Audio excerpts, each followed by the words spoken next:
In this guide, we're going over the max players and what that means here in Meccha Chameleon.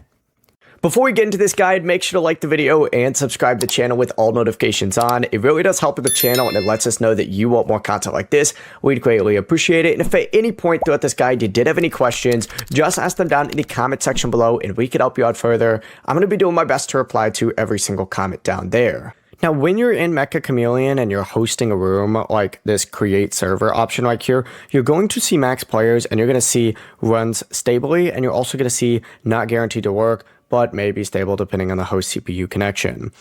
This is where you input and change whether it's increasing or decreasing your max players. So you can change it here like 1, you can change it to 24. It's completely up to you. 24 is going to be the max, 1 is going to be the minimum. Now, the developers recommend staying between 2 to 10 players for the smoothest experience. Once you start pushing past that, around 13 or 14 is when it starts getting a little bit laggier because it's based on the host session. But if you're hosting 24 people, performance is not guaranteed and it really depends fully on the host's device.